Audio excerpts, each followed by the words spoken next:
नूर है ना, जैसे नूर है, ये नूर जिसे कहा जाता है, इसे नूर भी कह सकते हैं। नूर समावात के बाद है। जी जी। अल्लाह नूर समावात, वो मजहबी जबान में उस तरह से बयान कर सकते हैं। साइंसी तौर पर कॉस्मिक एनर्जी कहते हैं पहला तो है नूर। रेकी भी यही चीज। रेकी डिफरेंट फ्रीक्वेंसी की है। जैसे एयर है, एयर इसमें ऑक्सीजन भी है, इसमें जनाब नाइट्रोजन भी है, थोड़ी कार्बन डाइऑक्साइड भी है, आर्गन भी है, कई चीजों का मिक्सचर है। तो कॉस्मिक एनर्जी भी कई चीजों का मिक्सचर है जिनके अब रेकी बेशक वो भी कॉस्मिक एनर्जी है मगर एक खास फ्रीक्वेंसी की, ठीक है। ये जो पिरामिड से आती है वो भी कॉस्मिक एनर्जी है, फ्रीक्वेंसी डिफरेंट है। इसी तरह से हीलिंग सिस्टम खाली देखी नहीं है, बहुत सारे उसका बहुत सारे हीलिंग सिस्टम है, जैसे कि आपको पता है नर्मिंग है, आपका समदा है, बेशुमार किस्म के सिस्टम है। ये सब कॉस्मिक एनर्जी है बट डिफरेंट फ्रीक्वेंसी डिफरेंट, ठीक है। एक्चुअली जिस तरह से एयर जो है मुख्तलिफ किस्म की गैसों का मिक्सचर है, इसी तरह से कॉस्मिक एनर्जी भी मुख्तलिफ किस्म की एनर्जी का मिक्सचर है। अच्छा जी, अब है how to make a paper pyramid. अब हम कोई पेपर पिरामिड कैसे बनाएं, पहले एक वीडियो देख लेते हैं, फिर मैं आपको प्रैक्टिकल करके उसका दिखाऊंगा।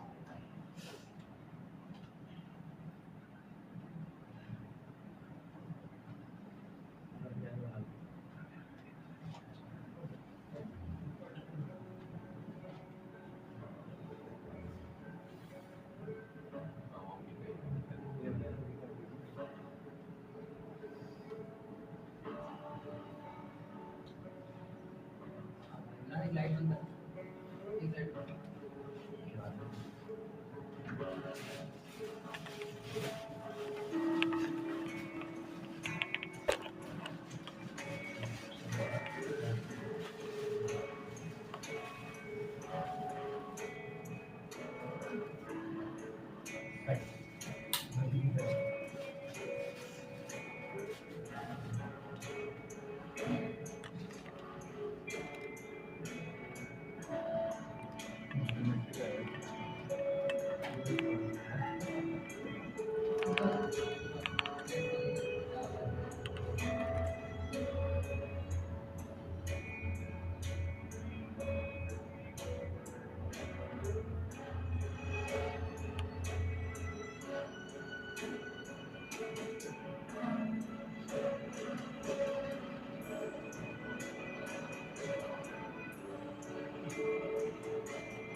बात है ना।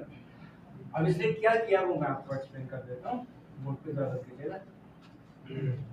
ना यूं कर बोर्ड पे ज़रा।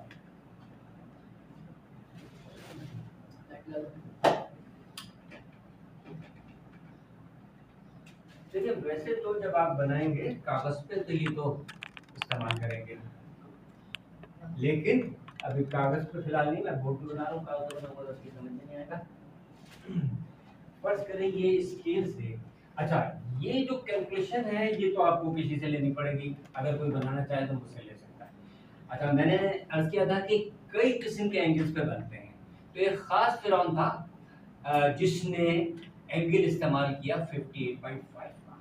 तो ये तरीका मैं उससे समझा रहा हूँ, अगर इससे कोई डिफरेंट बनाना चाहे तो कैलकुलेशन मेरे से ले सकता है। तो यानी कि ये इसका जो फेस होगा, फेस तो मेरे ख्याल में सब लोग समझ चुके थे, मैं मॉडल दिखा चुका हूँ। इसका एक साइड जो होगा ये फेस, ये तो हम तय करेंगे, इसको बेस कहते हैं। यहाँ खुद अपनी मर्जी से तय करेंगे, हम 10 सेंटीमीटर तय कर सकते हैं, 20 कर सकते हैं।